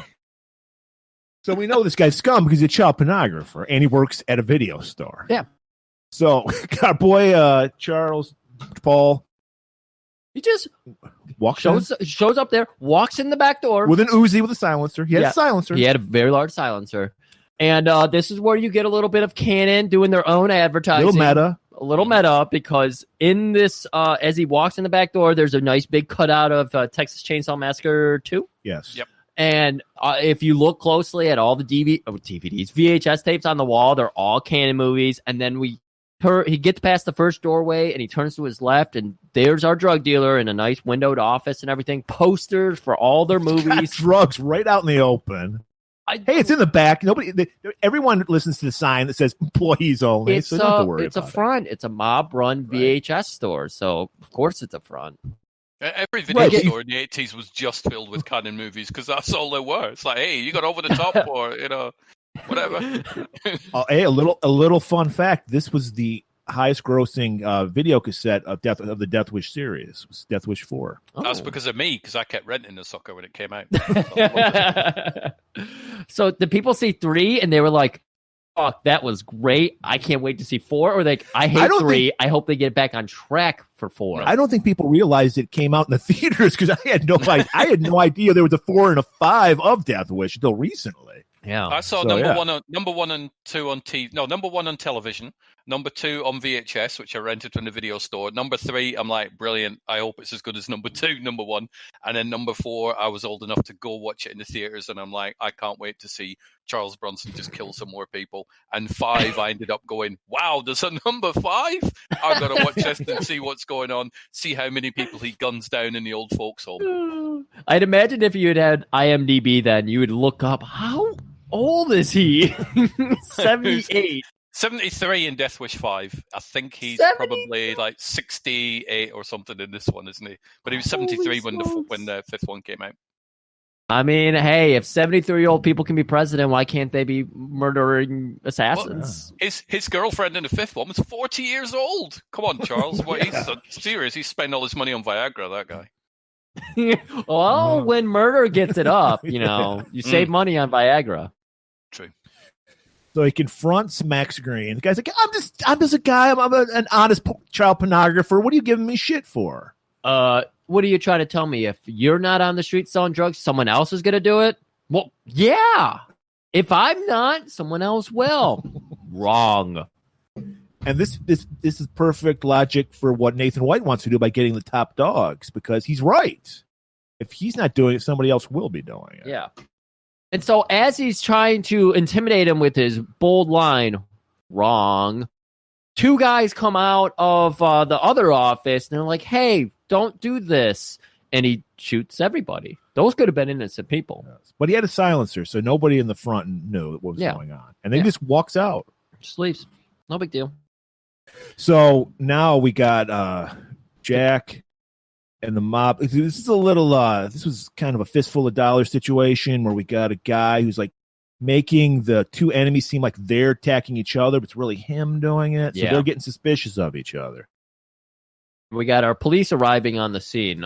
Rayner, I can't remember which cop this was. It was Rayner. It was Rayner and his lieutenant. No, which one was he? He was the white guy. Yeah. Okay. And Phil, the Asian Phil. Phil is the whitest name ever, and it's the Asian guy. That's the hard part I'm trying to. And we get this in every Death Wish movie. We get the lieutenant. Boss, this is the vigilante. Hey, quiet about the vigilante. Yeah, the canon of. He's doing Death God's Wish. work. He's like, I don't care about the goddamn vigilante. Let him do what he wants to do. We got to get these fucking mobsters. And he's like, I'm just about to get them. Stop it, mobsters. So he's like, ugh. So Jack and the mob think that Ed's behind the hits. Ed thinks Jack's behind it. There's more tension. Paul gets his next mission from Nathan. Yeah. Frank like this. Boggs. He is the main hitman for Ed. I thought this was great because now black people can be hitman. Yeah. You think the mob's like racist, but no, they were like. And they really built up his background too. The other guys were like child pornographer, drug dealer. Well, yeah. Nathan was like, this is an ordinary black man. He's sophisticated. He likes opera. Okay. It gets bad when you say this isn't. That's where it gets wrong. Well, I'm saying what Nathan was saying. I know. He's like, I'm not calling out you. Calling out the movie. Yeah. I was impressed with how caring and considerate Frank was, especially towards his lady friend. I thought he treated her with the utmost respect. oh yeah, he needed to Shut slap up, the shit bitch. out of her, but he didn't. Yeah. Yeah. Well, he was using. Now we understand it as he was trying to compliment her. He just had a hard life where it's just the message is just going over her head because he said your ass looked huge in that dress, and she thought she was being insulted. He likes a big ass. Yeah, he's a black guy. That's what it meant. Okay. Yeah, so it was they were on different wavelengths, but you know. Yeah, I gotta tell you, I love my trashy '80s women, but she was even too trashy for me. She was getting on my nerves. Yeah. Was it the voice? Well, yeah, she's like she's the kind of chick that chews gum with her mouth open. He's like, bitch, shut up. She had the southern accent. It was really a turn off. He's Frank is of course a opera aficionado, Right, and even he's like, you gonna wear that shit to the opera? Super tacky ass Miss Elizabeth dress. Yeah. And she's like, does Frank look like he's the sort of person to go to the opera? He really doesn't. He really doesn't seem like. No. That's what Nathan told us. He's like, this is an ordinary black man. Yeah. He's sophisticated. He loves opera. And so, yeah, so he's just like, oh, you're going to wear that? And she's like, yeah, I'm going to wear that. Her, like, they finally hit it on the elevator because she's like, you know, it took you forever to get in it, but it takes me no time to get out of it. And then they laugh, and he's like, all right. So we actually got the police, Phil and Reiner, down below waiting in the parking lot, chewing on some Slim Jims, watching Frank's car because they're I don't remember why they were here. I don't know either. They just happened to intuit. I think what it was because the lieutenant said, like, be on the lookout, like, watch these people or some shit. You know what it was? They're going after the guys, top guys. So here's the next rank down. Keep an eye on these guys. Probably Frank's the next. Okay. Right. And, we're sending in Mr. Magoo for another spy mission. This will definitely go well. Yeah, right. So, yeah, our boy, he can pick a lock like a motherfucker, though, because he does pick the lock. Well, movie magic, you know, he's probably there for 3 days or something. And he's like he was doing at Ed's place. He's just like slam dunking some like bugs, I guess, into the receiver of these phones. He's just putting a raw piece of shrimp in there so it smells bad, you know. It's like, what the fuck is this guy doing? And while he's doing that, and Frank, I gotta say it, Frank also has 5 phones in his living room. Yes. And again, Paul is like taking his time, looking through his CDs, all the opera. He's like, opera. They don't even sing in English. Which is something his girl said as well. So him and Paul, the girl and Paul might get along. They would have hit it off really well. They would have hit it off real well. And so while he's rifling through this, like you said, the CDs, Frank's like, fuck, I forgot the tickets. Yeah. I'm black. They're going to let me in without tickets. So he goes back up to get it, notices that the door is unlocked. He's like, I locked it. I always lock it. Always. Walks in. He's looking around. Paul hears the doorknob jiggle, so he's able to dart away. And again, you hear that hip hop because, I mean, he's old. He's 68. And he takes I mean, this is like a little apartment. They didn't even dress it up at all. Like, it looks like a $500 a month apartment. Right. You know, it's got the tiny little stove, tiny little oven, just a little kitchenette type thing going on here. You wouldn't expect a hitman for the mob would be living this frugally, but he's spending all his money on the opera tickets. That's got to be it. That's got to be it. Yeah, Limo ride. The sheets were clean though, so it was quite a high class place. He pays $5 extra every month for the I was going to sheets. say he pays the premium fee just to get the sheets washed every day. Every day, new sheets. That's where all the money's going. Yep. Even his little liquor table looked off. It was just a table with a white cloth on it. Like, nothing about this was fancy. So it's not all glamour being a mafioso. Greg, that's it. Yeah. He did used to have a maid, but she was killed several years ago in New York or LA or somewhere, and he could never find a replacement maid, so that's why he's to clean himself. I did see that picture. I mean, we have the Laserdisc version, so it's just as much clarity. You notice just as much. I did see a picture of Rosario on the nightstand. Oh my god! Yeah, that was, or not the nightstand, but in on the ceiling, above the bed. Yeah. Yes, that was his first love. So while that's going to, Paul's making himself a pastrami sandwich with nacho cheese. That's right. It's not as good as a Vinny's, but it's good enough. You know, it's a mock sandwich. And Frank's like, "What the fuck are you doing? Making a sandwich?" And then what does he do? He just runs away. He runs away. Like, Jeez. He's like, I can't find a glass of water to throw in his face, so I'm just going to cut that man. You just throw some nacho cheese at him, and then throws a bunch of CDs at him. Oh, jeez. Yeah, after the sandwich line, that was. You see, I like this about all of Paul's one-liners. They're Vinny jokes. Did you notice that? Like, I'm making a set. That's a. They're Vinny not even joke. jokes. He literally had one-liners. It was one word. It was death. Wrong. Wrong. Oh my god! You're not kidding. You think he was paid by the word? So they, Frank has his gun in front of him. He's right in line with the oven door, and he slams the oven door down, which knocks the gun out of his hand. He just skittles right past him into the living room where they have a tussle. I'll give him points for this. Frank beats the holy fuck out of Paul. Yes. Paul gets nothing in. Yes. Which was what would happen in real life. And we get another Death Wish 2 callback because Frank's going in for the kill shot. Paul's got his back against some kind of tube operated machinery, and he ducks out of the way and drop toe holds him into a TV that the screen was like 8 feet up. It was just a giant. That was one of those giant, like fucking 100-pound TVs. Oh, more than 100 pounds, man. The old school, like tube TVs. Yeah. Smashes his face into it. And then he like stumbles away, and I guess they left the fucking sliding glass door open because he goes up the balcony. That's right. He was just like so confused, like, "Oh my god, I'm near death," and he just wanders outside, falls over.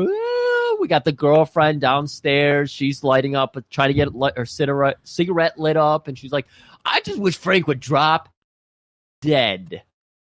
Bang! As if by magic, it happens. And it's right on the car. And the cops noticed. I think Frank killed himself, though, because the TV got broke. I'd do that. If my TV broke, I'd be like, I can't cope anymore. I can't watch Canon movies. I'm just jumping off the nearest balcony. So I think, he's opposite. Yeah. We learned he's living on a budget by the place he lives at. I mean, he's like living in a tenement. And yeah, he's dead. And Phil notices, he's a cop, so he notices a body landing on a limo. He's like, I better check that out. Yeah, Phil or Reiner try to go in and see what's going on in the room above, and then the other one's staking out the door. But we know our man Paul. He slips out of all these hairy situations. Pulls up his collar, to disguise himself. And then Phil notices something. He notices him, and he sees him get into a blue Toronado that just parked right out front. Oh, okay. And he sees the lights, the fucking vanity plates, a sexy stash on it, and he's like, why do I know a guy with a sexy stash? Murder gets my dick hard. That was the bumper sticker. It said murder. Yeah. Honk if you murder people. Honk if you like murder. Oh. So Paul, he's like, I'm gonna file that away. Yeah. And he's gonna go down to the theater, I hear the theater that only plays Canon movies. the best theater in town. It's got Runaway Train that came out 5 years earlier, but it's still playing. It's like Rocky Horror. Everyone comes to the Runaway Train showing. Yep. With their train whistles in tow. Next week, the Delta Force. Woohoo! Great time. The other good Chuck Norris. He's awful. So Nathan is in the theater for Othello. Yeah. Because he's a dignified man. He would be watching Shakespeare. And Paul sits up next to him, and this is his next mission. He's like, there's a fish cannery. It's a front. This is where all the drugs get processed. We need you to sneak in. I can do that. Again, I kind of like these little missions that he's going on as opposed to the stalking. He's very enjoyable. focused. But again, he is Mr. fucking Magoo. Right. He's awful at it. Well, his thing is, Nathan just said, going at lunchtime, they'll never notice you. Everyone there's Hispanic, but him. And if anybody gives you any problems, just show them the lunchbox, and they'll just let you in anywhere. Exactly. You're a working man. Put on a jacket. Yeah. And carry a lunchbox. Yeah, it was like an overcoat or something. Yeah. And so he's in there. He's got his lunch pail. Well, we learned, like, in two, he just puts on the doctor's coat. Everyone thinks he's a doctor. Yep. Now everyone thinks he's a fish merchant. And so they're in there. They're getting ready to usher everybody into the factory to start working. And Paul spots some rafters. He's like, fuck this. I'm going to go in those rafters. So he's immediately noticed by some management. He's noticed by Skinner from X-Files. He does, yeah. And he's just like, hey, you're not supposed to be here. And, oh, lunchbox. And then distracts the guy. He karate chops him in the neck. Yeah, he's like, what's your name, pal? And he says, oh, my name, it's Dan Trejo.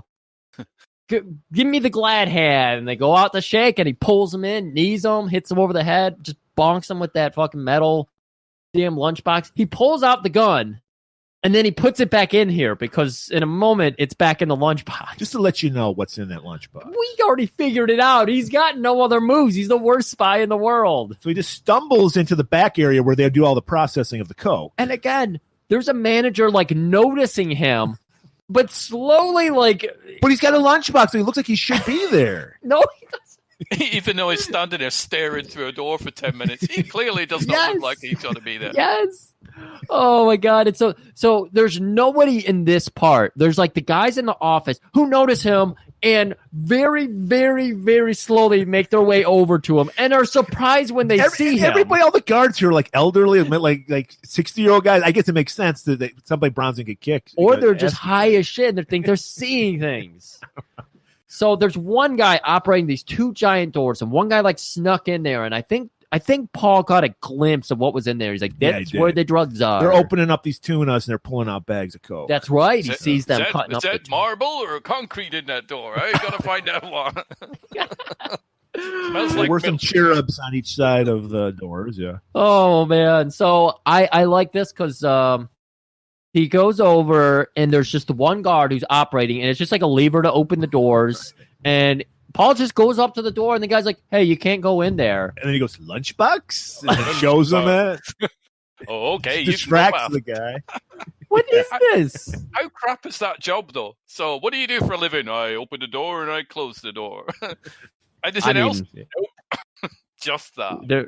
There are doormen in the world, so I guess he would just say I'm a professional doorman. Paul just pulls out his Uzi and just starts firing. Yeah, because the guy comes from behind him. He's shocked that the man he saw a second ago is in the room, in fact, and he goes, hey, you can't be here. And he's got a gun, but he's still just like, I can't shoot this man. That lunchbox is too beautiful or something. Because he's like, he thinks he's innocent. He's like, he obviously just got lost. He's got a lunchbox. He shows more restraint than the cops. He's like, let's stop and ask and talk to this person.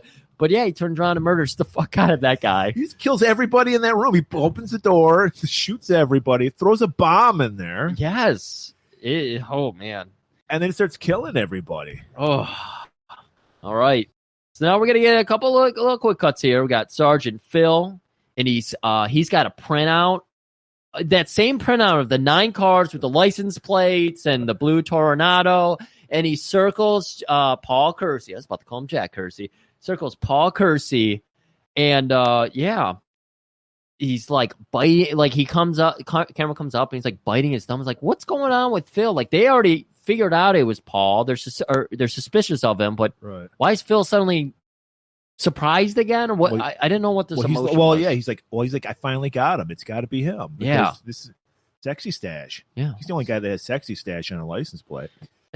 So we're like, all right, he's got him. And then we see he shows up at Ed Zacharias' place. We're like, what's going on here? Phil is on the take, Griff. Phil is a crooked cop. Yeah. And Ed is just like, hey, you know what? I'm done with this guy. Just off him. He's like, I don't do that. You do now. So, yeah, Phil's going to have to go kill him.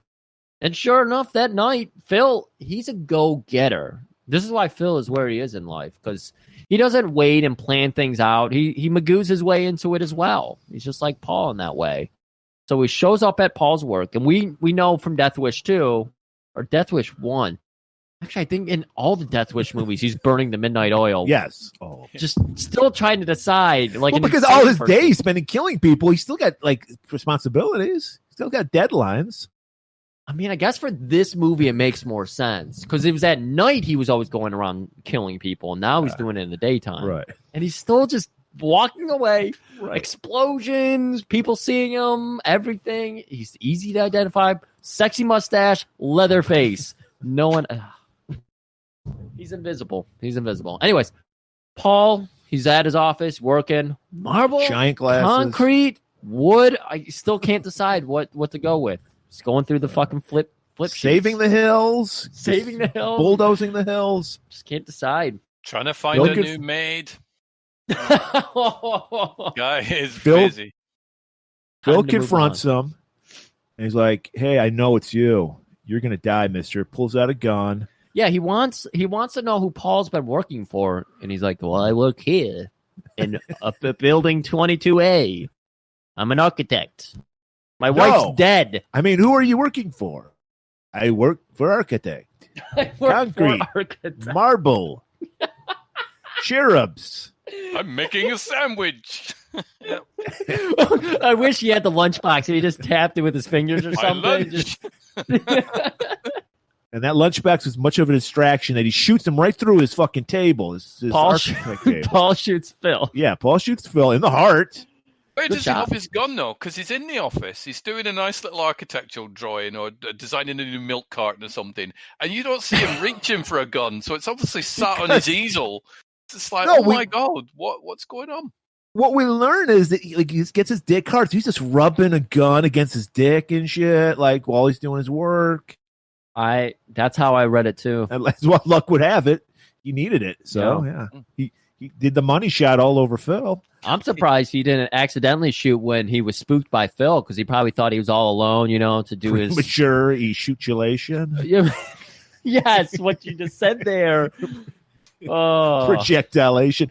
And he just dumps Phil's body into the fucking park. At least he didn't leave it just sitting there in the office like he did Rosario in his house. I'm just glad Phil came when he was everybody else went home, because he really murders a guy at his office. I mean, he couldn't out himself in front of everybody. Well, I guess he could have been there on. And what did he do with the blood on the carpet? He just left it there. He's catch up. Right? He probably doesn't even realize. He opened up.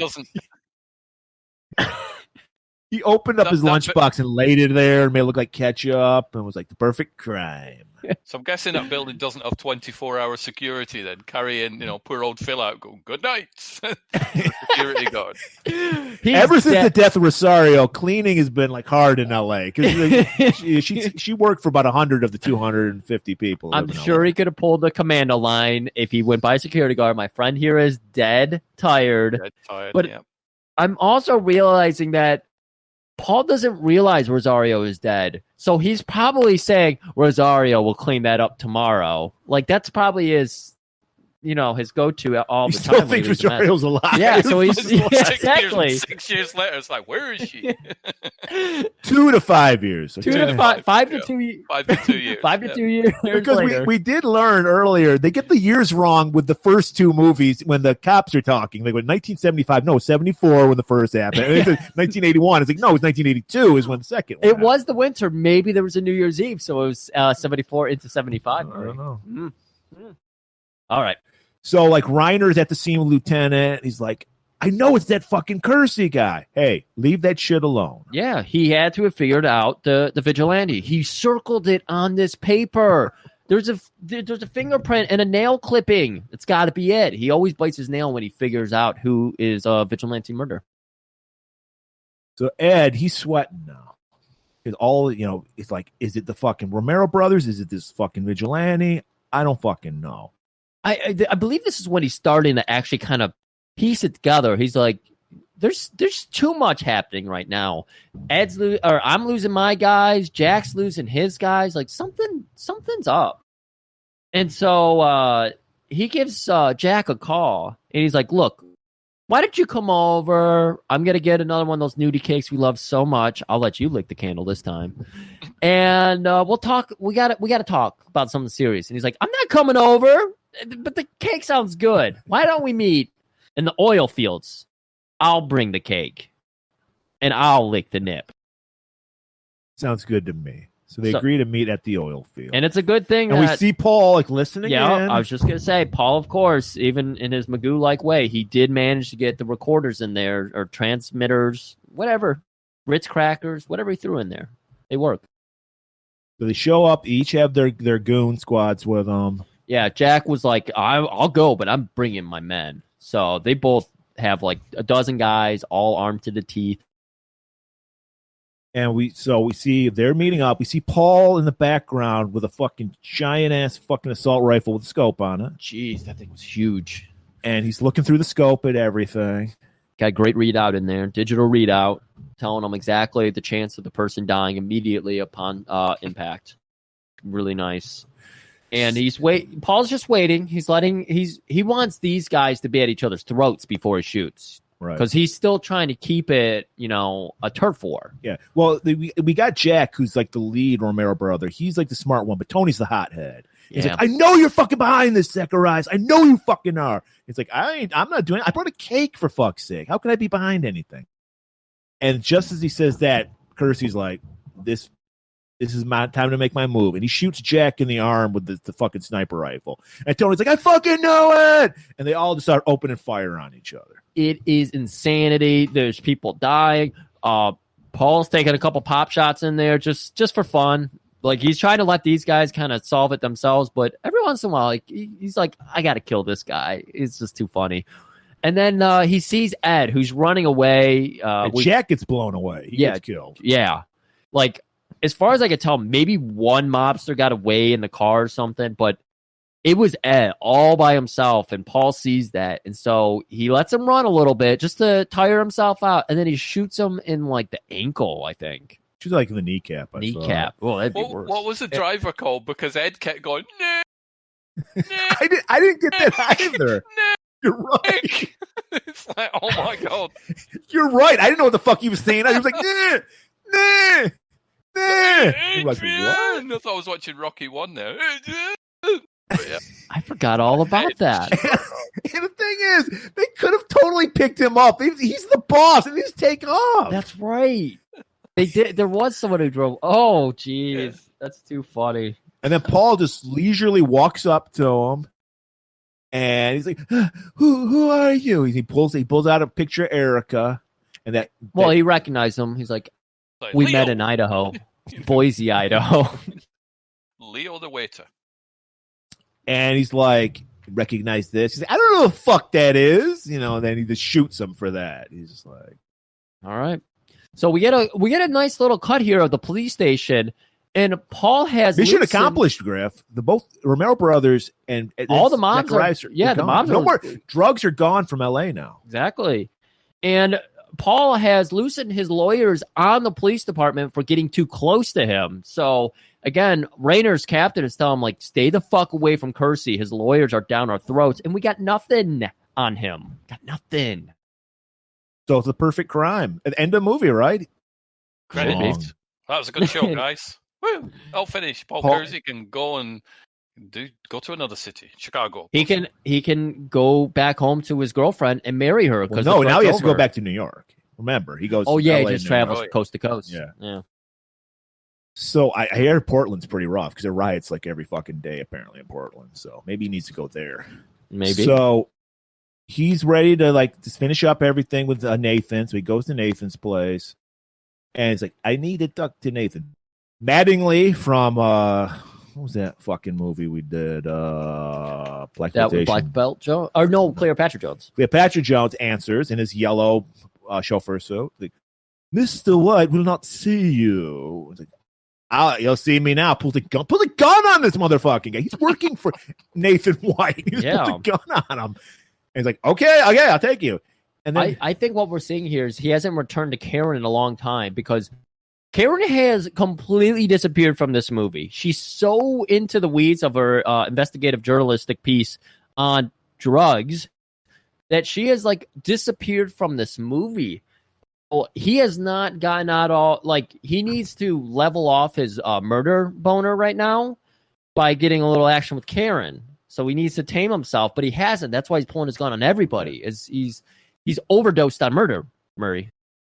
That's what's happened. Well, actually, I got ahead of myself because he's going to meet up with Nathan at like some place like off the beaten track. Yes, and there's a limo. Yes. He's thinking Nathan's in there. They were told, we're not going to meet at the house anymore. We're going to meet at this location. Right. He arrives there, and Mattingly was just there waiting for him in his beautiful yellow outfit. Stands out like a sore thumb. And he's just like, oh, we're going to take you over there. So go ahead. Get on in. He gets in. This was the most suspicious setup. Oh, my God. I was just like, oh, shit. What's happening here? Yeah. Like, just get in here, and then we'll take you there. And then Paul gets in, closes the door, and then he leisurely walks away from Paul. That's great. So Paul's looking through the window like, what the fuck's going on? Guy Mattingly gets in another car and takes off. He must have spotted Paul sits there. Gears are slowly turning in Paul's head. Like, maybe something's going on here. Nick! Where's my sandwich? He's just yelling, nah! Nah! And then he's like, maybe I should leave. So he goes to open the door. It's locked. Of course it's locked. And he just shoots out the back window, slowly crawls out because he's an old man. He's like, does a fucking roll off the back of the thing. Like, does that little old man walk, run away, and then the thing blows up. What was that bomb timer on? Like 15 minutes or something? Wouldn't you say it for like, right, as soon as I get in that car, I'm going to detonate the bomb? No, let's set it for 20 minutes. Walk in front so that Paul Kersey can see me leaving, and then he'll stay in the car for another 5 minutes. That was the worst bomb detonation I've ever seen.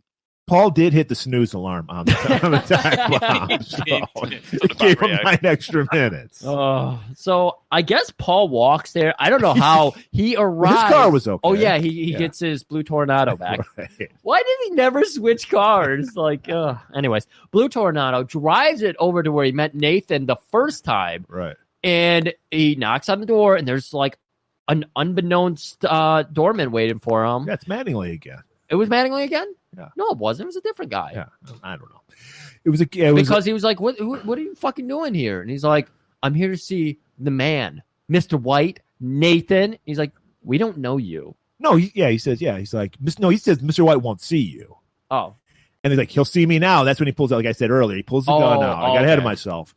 And then he barges his way in, and then there's this crazy old coot. He's like, I'm Mr. White. He's like, who the fuck is this guy? Yeah.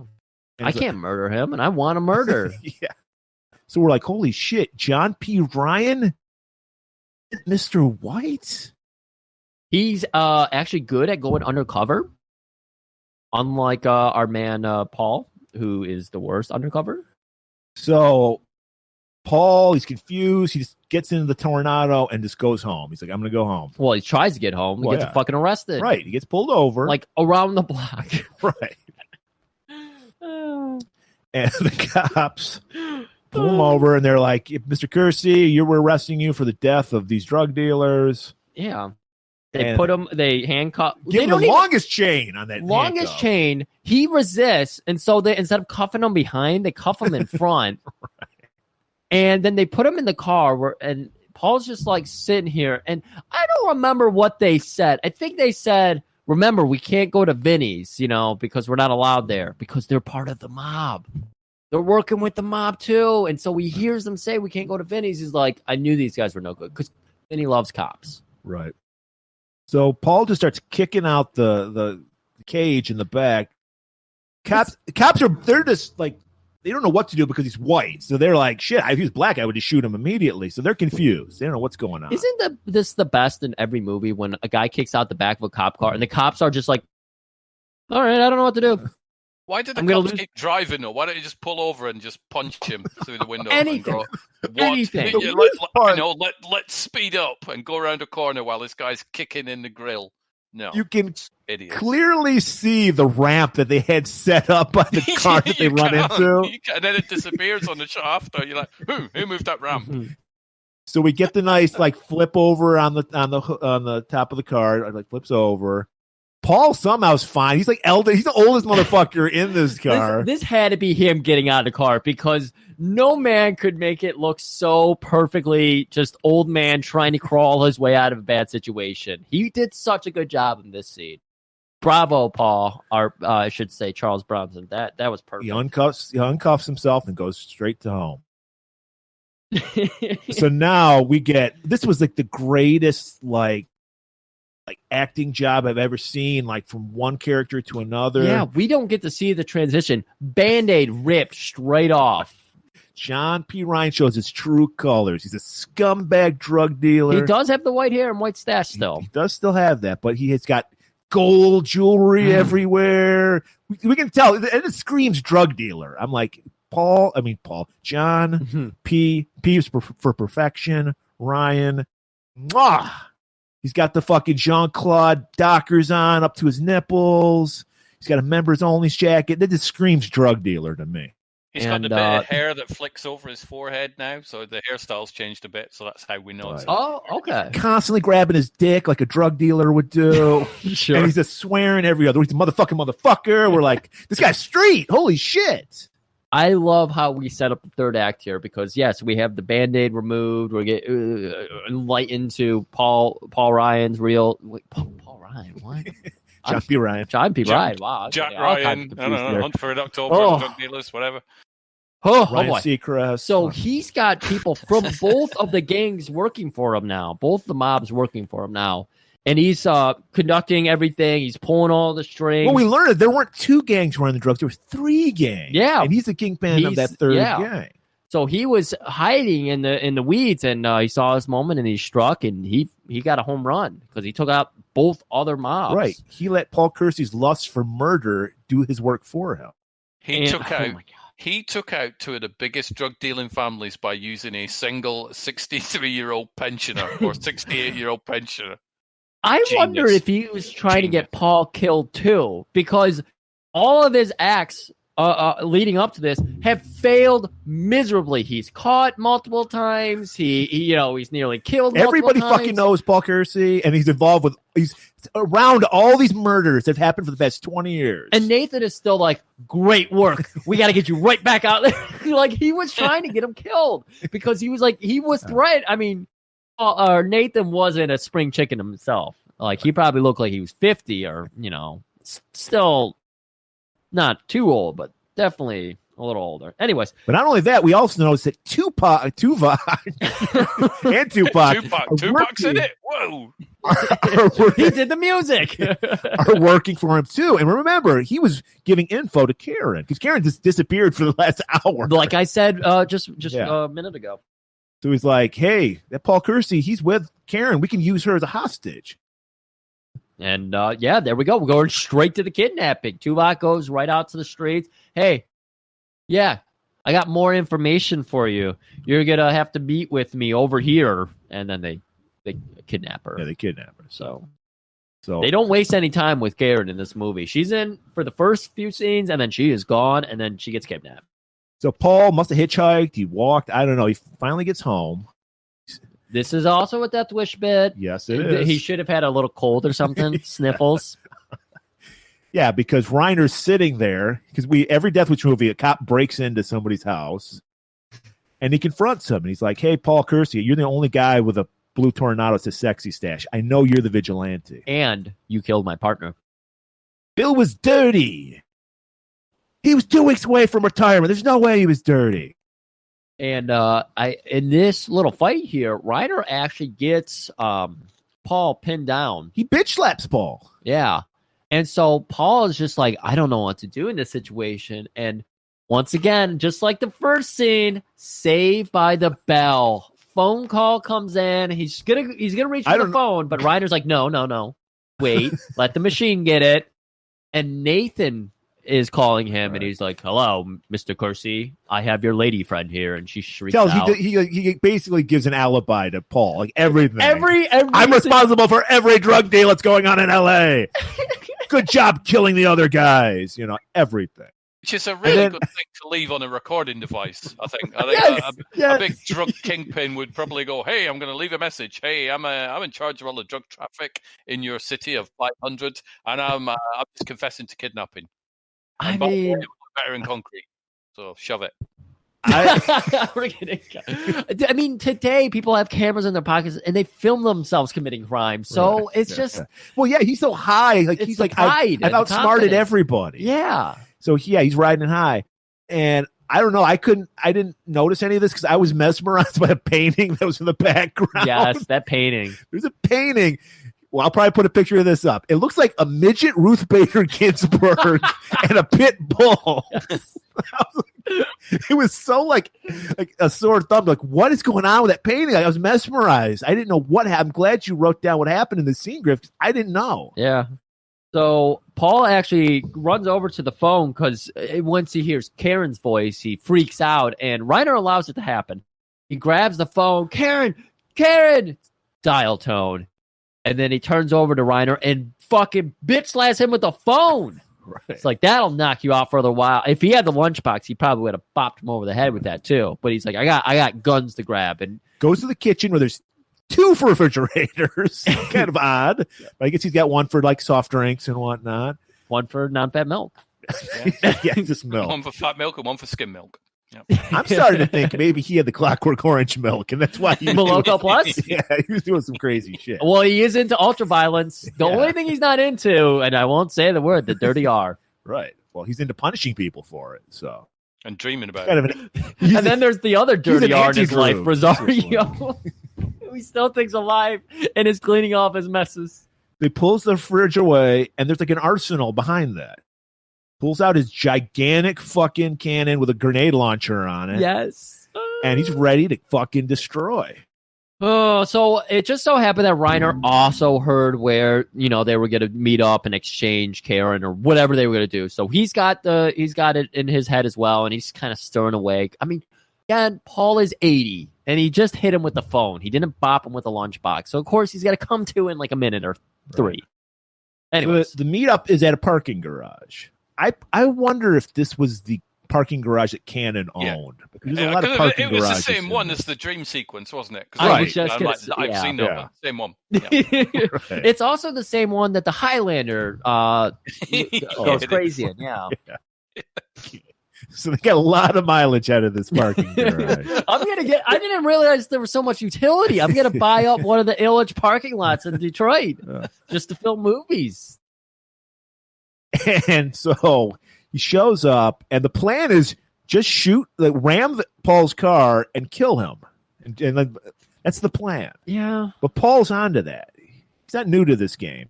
So he gets out of the car. I don't know, puts a brick on the fucking gas pedal. I don't know what. But the car, you can clearly see Paul's always in the car. Yeah. Except the bad guys can't see that. They panicked. Tuvok and Nathan are just chilling in their car. The car rolls in, a van with a bumper sticker that says "I love New Wave" on it, slams into the car, and then the guys get out. The one Mexican guy was very scared to shoot his gun. You notice it? He was like, his eyes were like. There's always, I've noticed this in all of our action movies. There's always one guy who's like, and it does that. And so I was like, that would be a perfect role for Branscombe Richmond, but no, it was not. And they just unload, empty 5 million bullets into the car. And then you hear, "Hey." That's it. You just hear, "Hey." And then he just starts. Sandwich. What? Where'd that come from? Dunch. Did he just use a grenade at the van, right? Is that it? I blinked on this scene. This is what the happened? scene I Stuart? blinked. Yeah, there's a Do grenade. you think it goes was a off grenade? And takes the van out. Okay. Yeah. Oh man. And fucking Nathan gets out. Tuvok goes, I'm out of here, and takes off. Another grenade launcher hits Tuvok. So another horrible dummy that you can see in the car. So apparently it's the parking garage / roller rink. Because Nathan grabs Karen and takes her up to this roller the rink. Streets are so bad. You can't be out on foot. So you got to be able to get in your car really quickly. Right. And we learned that any place where children hang out with, that's where all the drugs selling. Arcades, roller rinks. So it's a perfect. Yeah. Not Sesame Street, though. That's not a drug infested. They're different kind of kids. Because we learned Maria from Sesame Street was in part 1. Oh, that's right. So it's everywhere, dude. So as we have all these kids roller skating around, arcade machines are fired up, popcorn just lined up. It's free. Just come and get it, kids. Come and get it. And go for the popcorn, leave with the crack. That's how they get you. Just hide. I was watching Bronx Warriors though with this roller rink. I'm like, yes, we've got this roller skating gang from Escape from the Bronx. Yeah, there we go. Gold bowler hat. Oh man, I want that. So there's all these bystanders in here. Bronson peeks his head in the door, spots a man in a suit, and he's like, that's definitely a guy I can murder. Why would an adult be at a roller rink? Yeah, so in a suit. Well, like death. He's not going to question it for an extra second, so he shoots the guy. Yeah. And everyone starts freaking out. And now we got... As you would. As you probably would. Paul is just... Nathan just went to a back room, and he's hiding with Karen. Yeah, he's like slapping her around a little bit, just like, where are we going to go hide? I don't know what to do anymore. Your boyfriend is a murdering machine. It's Mr. Magoo when it comes to spying. When it comes to killing, he's Rambo. He's Rambo, yeah. So he's just opening fire in a crowd. Somehow he's only hitting the bad guys. So I don't know where Paul goes into this, but okay. I know that Nathan walks out with Karen. It's empty now. And he's got, obviously a gun to Karen's head, and Paul and him finally kind of face up here. But Nathan has an ace up his sleeve because he's got a guy walking in from behind him. He's got an ace up his sleeve that he has a fucking fog machine that's like, it's like fucking Conquest, Griff. It's like you can't see anything. Can I just say, though, that shot when Charles Bronson walks out in an ice rink and all the fog's behind him, that is genuinely a beautiful camera shot. I love that shot. I would have that on a poster, and I may well have it on a poster, but I'm not going to confess to that because then I would be going, yay, vigilantes. But no, I genuinely love that shot. It's super cool. I'm glad you brought it up. Yeah, that was a good one. And so Nathan's trying to distract them by, we're the same, you and me. We're partners. And while he's trying to kill me 5 times, how are we partners? And you got my girlfriend. He's desperate, okay? He doesn't know what to do. Grasping for straws, yeah. And while he's distracting Paul, we see one of his goons sneaking up on Paul. Paul looks up at the mirror, sees him, turns around, shoots that guy.